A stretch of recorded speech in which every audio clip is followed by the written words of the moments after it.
beberapa pertanyaan yang hari ini sering yang tidak bisa dijawab oleh orang Islam, sehingga membuat orang Islam banyak yang murtad. Di antaranya, Bapak Ibu, diperintahkan bersolawat. Dalam solat pun wajib bersolawat. Kalau tidak bersolawat dalam tasyahud kita, tak sah solat kita. Apa bunyi solawat kita? Allahumma salli ala Muhammad. Apa artinya? Berikanlah keselamatan kepada Nabi Muhammad. Orang misionaris akan berkata, hei orang Islam, untuk apa kalian ikuti Nabi yang belum selamat? Nabi Muhammad kalian itu belum selamat. Buktinya kalian doakan dia setiap hari supaya selamat. Ada lagi yang sering dilontarkan kepada orang Islam sehingga orang Islam ragu dengan agamanya. Nabi kalian itu, Muhammad kalian itu adalah pedofil, penjahat kepada anak di bawah umur. Masa anak kecil dikawini sama Nabi kalian? Nabi Muhammad mengawini Aisyah di usia 6 tahun. Nabi kita diejek lagi. Dasar Nabi tukang kawin. Masa iya 11 istri Nabi kalian? Nabinya boleh menikah 11 kali, sedangkan umatnya 4 kali. Ingat, 6,5 juta penduduk Indonesia murtad, pindah agama.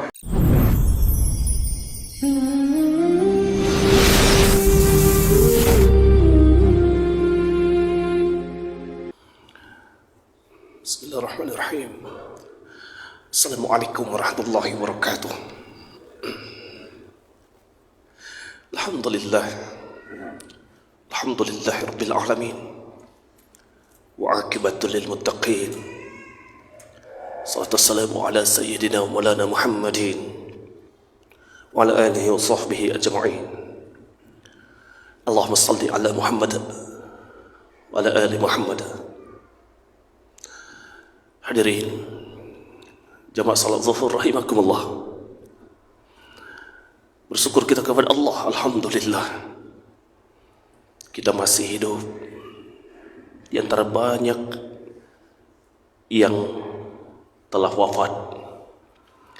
Wa hayataka qabla mautik, kata Nabi, gunakan waktu hidupmu sebelum datang jadwal kematianmu. Jangan sia-siakan waktu hidup kita. Alhamdulillah, kita masih beriman. Di antara banyak yang murtad,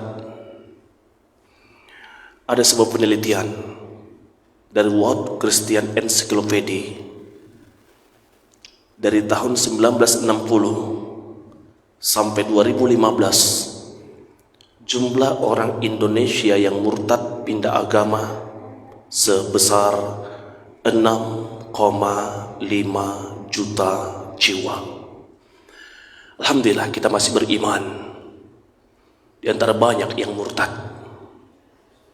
Mudah-mudahan kita tetap istiqamah sampai akhir hayat. Man kana kalami akhiru la ilaha illallah dakhalal jannah. Sampai saat kematian tiba, kalimat yang terucap dari lisan kita adalah la ilaha illallah, maka pasti kita masuk surga. Bapak Ibu hadirin yang Allah cintai, Belanda menjajah Indonesia 3,5 abad lamanya, 350 tahun. Belanda datang menjajah Indonesia selama itu dengan 3 misi utama: God, Glory, Gospel. God itu adalah mereka datang ke Indonesia mencari kekayaan, mengambil emas kita, mengambil minyak kita, mengambil gas kita, mengambil hasil perkebunan kita, mengambil hasil kekayaan Indonesia. Yang kedua adalah glory. Tujuan mereka menjajah Indonesia adalah untuk kekuasaan, menebarkan kekuasaan. Hadirin cintai, ada sebuah artikel ini dalam jurnal penelitian UIN Suskaryo.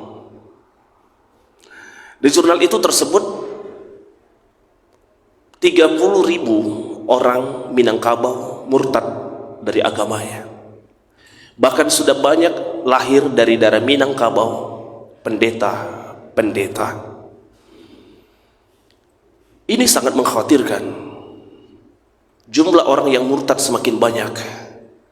Maka ini harus dicegah. Ini harus dibentengi. Hadirin Allah cintai, ada beberapa hal yang terus diumbar, dipertanyakan, dan ini menjadi peluru, sehingga dengan pertanyaan-pertanyaan ini banyak orang yang murtad dari Islam. Bagaimana cara mencegah pemurtadan yang semakin marak di Indonesia ini? Satu, kita mesti tahu dulu dan kita pahami dalam Quran surah Al-Baqarah 120 Allah berfirman, A'udzubillahi minasyaitonirrajim. Bismillahirrahmanirrahim. Ya. Sesungguhnya orang-orang Yahudi, orang-orang Nasrani tidak akan pernah senang hatta tattabi'a millatahum, sebelum kita ikut agama mereka. Ini adalah sebuah berita dari Allah Subhanahu wa taala bahwa orang Yahudi, orang Nasrani tidak akan pernah senang kepada kita orang Islam sebelum kita mengikuti agama mereka. Mereka memiliki sebuah misi kristenisasi. Mereka akan mengirimkan misionaris-misionaris ke seluruh penjuru Indonesia, ke pelosok-pelosok Indonesia. Untuk apa? Misi kristenisasi ini terdanai, terorganisir, dan bergerak begitu masif. Bahkan hari ini kita menemukan bahwa misionaris-misionaris ini sudah sampai ke pintu-pintu kaum muslimin, mengetuk-ngetuk pintu kaum muslimin. Apatah lagi orang-orang Islam yang maaf, mereka miskin, diberikan beras, diberikan subsidi, makanan, pangan, sehingga mereka pindah agama karena kemiskinannya. Betul kata Rasulullah SAW bahwa kefakiran sangat dekat dengan kekafiran. Bapak Ibu tercinta rahimakumullah, ada beberapa pertanyaan-pertanyaan yang sering diumbar di media sosial, sering diumbar ke tengah-tengah umat kita, dan ini sering menjadikan sebab banyak orang yang murtad. Di antaranya, paham semua agama sama. Ini bahaya. Ada sebuah pernyataan yang mengungkapkan semua agama itu sama, yang penting orangnya baik. Mau Islam, mau Kristen, Hindu, Buddha, Katolik, Konghucu, semua baik, semua agama itu baik, semua agama itu sama. Ini berbahaya. Allah sudah menjelaskan kepada kita semuanya dalam firman-Nya, Innad dina indallahil Islam. Agama yang benar hanya Islam. Agama yang diterima hanya Islam. Agama di sisi Allah hanya Islam. Ini tak bisa diganggu gugat dalam keimanan kita. Jangan pernah keluar dari lisan kita semua agama sama. Jangan pernah keluar dari lisan kita semua agama benar. Kita sebagai orang Islam harus meyakini 100% Islam itu benar. Tapi di ujungnya jangan lupa, lakum dinukum waliyadin. Silahkan jalankan keyakinanmu, kami jalankan keyakinan kami. Keyakinan kita Islam benar 100% dan agama yang lain salah 100%. Dan orang Kristen, orang Hindu, Buddha dan agama lainnya juga di Indonesia meyakini agamanya benar. Tapi tak kala kita orang Islam mengatakan hanya Islam yang benar, hanya Islam yang diterima, lantas kita dituduh apa? Dituduh radikal intoleran. Hadirin cintai, kadang karena Bhinneka Tunggal Ika berbeda-beda namun satu juga, kita ragu dengan Islam. Coba kita lihat, bagaimana jika saya mengatakan hanya agama Islam yang masuk surga, selain orang Islam semua masuk neraka? Bagaimana Bapak Ibu? Sepakat? Sepakat? Tapi kalau kita mengatakan itu hari ini, kita dituduh apa? Radikal intoleran. Padahal Allah sendiri yang menerangkan, innal ladzina kafaru min ahlil kitabi wal musyrikina fi nari jahannam khalidina fiha. Orang kafir, orang musyrik, ahlul kitab, semua mereka masuk neraka jahanam. Ini tidak ada tawar-menawar. Ini keyakinan kita, iman kita tidak bisa diganggu-gugat oleh sistem apapun. Tapi tetap di ujungnya jangan lupa, lakum dinukum waliyadin. Untukmu agamamu, untuk kami agama kami, keyakinan kami, jangan diganggu-gugat. Tapi ternyata saat kita mengatakan hanya Islam yang akan masuk surga, selain orang yang beragama Islam akan dibakar di kerak api neraka, kita dituduh apa? Teroris, radikal, intoleran. Hadirin cintai, beberapa pertanyaan yang hari ini sering yang tidak bisa dijawab oleh orang Islam, sehingga membuat orang Islam banyak yang murtad. Di antaranya, Bapak Ibu, diperintahkan bersolawat. Dalam solat pun wajib bersolawat. Kalau tidak bersolawat dalam tasyahud kita, tak sah solat kita. Apa bunyi solawat kita? Allahumma salli ala Muhammad. Apa artinya? Berikanlah keselamatan kepada Nabi Muhammad. Orang misionaris akan berkata, hei orang Islam, untuk apa kalian ikuti Nabi yang belum selamat? Nabi Muhammad kalian itu belum selamat. Buktinya kalian doakan dia setiap hari supaya selamat. Allahumma salli ala Muhammad. Ya Allah, berikanlah keselamatan kepada Nabi Muhammad. Nabi kalian saja belum selamat, masih butuh doa kalian tiap hari. Untuk apa kalian ikuti Nabi yang belum selamat? Ikutilah juru selamat. Banyak orang murtad gara-gara ini. Bagaimana cara membantahnya? Bagaimana cara membantahnya jika mereka menuding bahwa kita bersolawat karena Nabi belum selamat, sehingga butuh solawat agar Nabi selamat? Hadirin cinta, cara membantahnya sangat mudah sesungguhnya. Katakan kepada mereka, bantah mereka bahwa solawat bukan mendoakan Nabi. Solawat itu artinya bukan doa. Lihat bagaimana Allah berfirman, innallaha wa malaikatahu yusalluna 'alan nabi. Allah dan para malaikat pun bersolawat pada Nabi.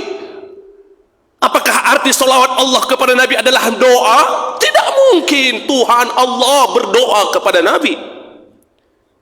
Tidak mungkin Allah mendoakan Nabi, karena Allah tempat berdoa.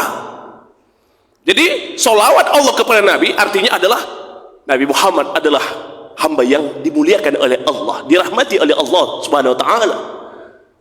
Begitu juga kita, saat kita bersolawat kepada Nabi, bukan mendoakan Nabi agar selamat. Nabi itu sudah selamat, pasti selamat, dijamin selamat. Nabi itu maksum, dijamin bahwa surga tidak akan terbuka sebelum Nabi Muhammad SAW membukanya. Jadi solawat kita itu bukan untuk mendoakan Nabi supaya selamat. Solawat kita itu bukti cinta kepada Allah. Qul in kuntum tuhibbunallaha fattabi'uni yuhibbukumullah wa yaghfir lakum dzunubakum. Jika kalian cinta kepada Allah, cintailah Rasulullah. Bukti cinta pada Rasulullah, bersolawat kepada Rasulullah. Jadi solawat kita itu kepada Nabi bukan mendoakan Nabi agar selamat, tapi itu bukti cinta pada Rasulullah, memuliakan Rasulullah, takzim kepada Rasulullah sallallahu alaihi wasallam. Bahkan solawat kita itu bukan untuk Nabi, tapi untuk diri kita. Man shalla alaihi salatan wahidah sallallahu alaihi asr salawat. Kalau kita bersolawat sekali kepada Nabi, Allah bersolawat 10 kali kepada kita. Itu jawabannya. Ada lagi yang sering dilontarkan kepada orang Islam sehingga orang Islam ragu dengan agamanya. Nabi kalian itu, Muhammad kalian itu adalah pedofil, penjahat kepada anak di bawah umur. Masa anak kecil dikawini sama Nabi kalian? Nabi Muhammad mengawini Aisyah di usia 6 tahun. Dasar Nabi pedofil, penjahat kepada anak di bawah umur. Itu apa ikuti Nabi Muhammad? Itu tukang kawin dia tuh. Gimana cara membantahnya? Apakah kita akan berkata, oh iya ya, ataukah diam saja? Ataukah kita bantah? Wajib kita bantah. Pertanyaan-pertanyaan sering datang ke anak-anak kita, remaja-remaja kita, sehingga mereka ragu dengan nabinya, ragu dengan agamanya. Bagaimana cara menjawabnya? Ketika Nabi kita dituduh pedofil, penjahat seks kepada anak di bawah umur, menikahi Aisyah usia 6 tahun. Cara membantahnya. Memang ada riwayat yang mengatakan bahwa Rasulullah menikahi Aisyah di usia 6 tahun. Betul. Betul. Tapi Rasulullah SAW mencampuri Aisyah di usia 9 tahun. Dalam fikih mazhab Syafi'i, minimal balik bagi seorang wanita adalah 9 tahun. 9 tahun. Jadi kalau Nabi Muhammad menikahi Aisyah, mencampuri Aisyah di usia 9 tahun, tidak ada yang dilanggar. Telah sesuai dengan syariat. Syariat yang telah diatur bahwa syarat menikah baligh, dan Aisyah dicampuri oleh Rasulullah di usia 9 tahun ketika beliau sudah baligh. Jawaban pertama. Jawaban kedua, ketika mereka ngejek Nabi kita menikahi anak di bawah umur, suruh mereka membuka kitab mereka sendiri. Buka Injil Markus ayat 18 sampai 19. Injil Markus 6 ayat 18 sampai 19, cetakan 1928. Yesus berkata, "Inilah istriku yang paling muda, namanya adalah Maria, usianya 3 tahun." Mereka mengejek Nabi kita menikahi Aisyah 6 tahun usianya, dimaki-maki Nabi kita. Maka katakan dalam Injil Markus ayat 18 sampai 19, cetakan Injil 1928, dikatakan bahwa Yesus menikahi anak bernama Maria usia 3 tahun. Lebih parah lagi, di zaman dahulu punya kebiasaan dan adat, ketika ada anak yang baru lahir, ayah mereka bersahabat, mereka menjodohkan anak-anak mereka walaupun anak mereka masih kecil. Punya kebiasaan seperti itu. Misalnya si Anto sama si Budi bersahabat, si Anto sudah menikah, si Budi sudah menikah, punya anak perempuan si Anto, punya anak laki-laki si Budi. Nah mereka menjodohkan, ayo Anto kita jodohkan anak kita supaya mempererat persahabatan kita. Itu budaya dahulu. Tapi tetap Rasulullah SAW mencampuri Aisyah usia 6 tahun. Terakhir sebagai penutup, hadirin, Nabi kita diejek lagi. Dasar Nabi tukang kawin, masa iya 11 istri Nabi kalian? Nabinya boleh menikah 11 kali, sedangkan umatnya 4 kali. Dasar Nabi tukang kawin, maniak, tak bisa menahan nafsu, masa menikah 11 kali? Dasar Nabi tukang kawin. Bagaimana cara membantahnya? Bagaimana cara membantahnya kalau mereka menuding Nabi kita tukang kawin sampai 11 istrinya? Dan Islam punya syariat poligami, boleh menikah 4. Fankihu ma taba lakum masna wa sulasa wa ruba'. Cara membantahnya adalah, betul dalam Islam ada perintah dan dibolehkan, dihalalkan laki-laki menikah 2, 3 atau 4 dengan syarat mampu berlaku adil. Itu syariat yang dibolehkan dalam agama kita ini. Dan orang kafir sangat membenci syariat ini, memaki-maki Nabi kita karena syariat ini. Maka katakan pada mereka, bungkam mereka dengan jawaban, Nabi Isa siapa ibunya? Maria. Maria siapa orang tuanya? Barsebah. Barsebah siapa suaminya? Nabi Daud. Nabi Daud berapa istrinya? 700. Dalam kitab Bible dijelaskan bahwa istri Nabi Daud sebanyak 700 orang. Salah satu istri Nabi Daud adalah Barsebah. Barsebah lahirlah Maria, dari Maria lahirlah Isa alaihissalam yang mereka jadikan Tuhan. Maka katakan bagi mereka yang membenci poligami, hei yang membenci poligami, Tuhan kalian itu lahir dari poligami. Kalau tidak ada syariat poligami, maka tidak akan lahir Nabi Isa yang kalian anggap sebagai Tuhan. Hadir cintai, mereka akan terdiam mendengarkan bahwa nabi-nabi terdahulu juga berpoligami. Nabi Sulaiman, Solomon bagi mereka istrinya 100 orang. Dan ketika Nabi Muhammad berpoligami, diejek-ejek, dihina-hina, dimaki-maki. Padahal Nabi Isa alaihissalam lahir daripada syariat poligami. Hadirin cintai, masih banyak lagi pertanyaan-pertanyaan yang dilontarkan oleh mereka untuk mendangkalkan akidah kaum muslimin. Kalau kita tidak mampu menjawabnya, sangat berbahaya. Maka mudah-mudahan beberapa pertanyaan itu bisa kita jawab dan kita ajarkan pada anak-anak kita, supaya nanti anak-anak kita bisa membentengi diri mereka, supaya mereka tidak murtad. Ingat, 6,5 juta penduduk Indonesia murtad, pindah agama. Mudah-mudahan tidak ada lagi kaum muslimin yang murtad dari agamanya. Bila taufiq wal hidayah, assalamualaikum warahmatullahi wabarakatuh.